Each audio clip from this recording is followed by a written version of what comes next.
Hi hello friends, welcome back to Suma kitchen. ఈరోజు video ఏంటంటే Maggi noodles, vegetables Maggi noodles అనమాట. So చాలా noodles అన్నీ వేస్తాం కాబట్టి వెజిటబుల్స్తో చేస్తే చాలా బాగుంటుంది. మీకు కూడా తప్పకుండా ట్రై చేయండి, త్వరగానే ఫాస్ట్గానే అయిపోతుంది. సో నేను ప్రాసెస్ ఏంటంటే ఒక కడాయిలో ఫస్ట్ ఆయిల్ వేసుకోవాలి. దాని తర్వాత ఆనియన్స్ చిన్నగా కట్ చేసుకొని వేయించుకోవాలి. దాని తర్వాత పచ్చిమిరపకాయలు వేసుకున్నాను ఇక్కడ పచ్చిమిరపకాయలు వేసుకొని మళ్ళీ కొద్దిగా కారం కూడా వేసుకోవచ్చు. నేనైతే కారం వేసుకోలేదు, ఉట్టి పచ్చిమిరపకాయలు కారంకి సరిపడా వేసుకొని దాని తర్వాత ఒక టమోటా కూడా చిన్నగా కట్ చేసుకొని వేసుకోవాలి. దాని తర్వాత క్యారెట్ కూడా ఇలా వీడియోలో చూపిస్తున్నట్టు అన్నీ కూడా చిన్న చిన్నగా కట్ చేసుకోవాలి. సో అవి బాగా ఫ్రై చేసుకోవాలి. దాని తర్వాత నా దగ్గర బఠానీ ఉంటే అవి కూడా వేసేసుకున్నాను. సో బఠానీ కూడా వేసేసుకొని బాగా కలుపుకొని నూనెలోనే బాగా వేయించుకోవాలి. కొంచెం బాగా బాయిల్ అయిన తర్వాత మనము నూడిల్స్ అన్నవి వేసుకోవాలి. ఇక్కడ నేను బఠానీ వేసుకుంటున్నాను కదా, సో దాని తర్వాత బాగా వేయించుకోవాలి.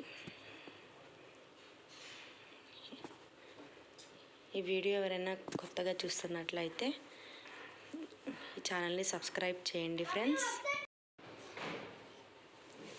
ఇలా బాగా ఫ్రై చేసుకోవాలి ఫ్రెండ్స్.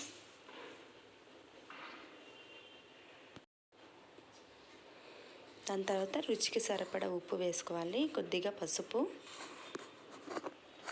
ఇక్కడ మీరు కారం కావాలంటే కారం కూడా వేసుకోవచ్చు. దాని తర్వాత మనము బాగా మొత్తం అంతా కలిసేలాగా పసుపు, ఉప్పు, కారం అంతా కలిసేలాగా కలుపుకోవాలి.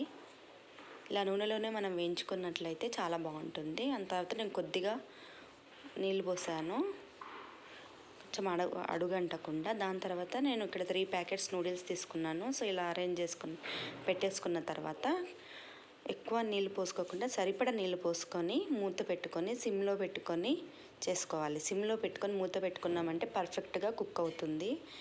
మీకు వెజిటబుల్స్, నూడిల్స్ మొత్తం అన్నీ కుక్ అవుతాయి. తర్వాత నూడిల్స్కి ఇచ్చినటువంటి ఆ మసాలా పౌడర్ కూడా వేసేసుకోవాలి. వేసేసుకొని ఇలాగా మొత్తం అంతా కొంచెం నీట్గా అలా కట్ చేసేసుకొని మూత పెట్టేసుకొని సిమ్లో పెట్టుకొని ఒక 10 to 15 మినిట్స్ అలా మధ్యలో చూసుకుంటూ కలుపుకుంటూ ఉంటే మనకు వెజిటబుల్స్ కూడా బాగా ఉడుకుతాయి.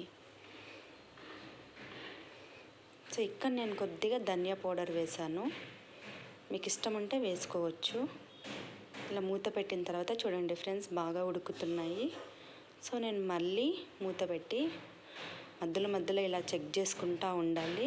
మళ్ళీ వాటర్ అయిపోయిందంటే అడుగంటుతుంది. సో రెడీ అయిపోయింది ఫ్రెండ్స్, చాలా సింపుల్, టేస్టీ. ఖచ్చితంగా ఎవరైనా చూస్తున్నట్లయితే ఈ ఛానల్ని సబ్స్క్రైబ్ చేయండి అండ్ ఈ రెసిపీ కూడా ట్రై చేయండి.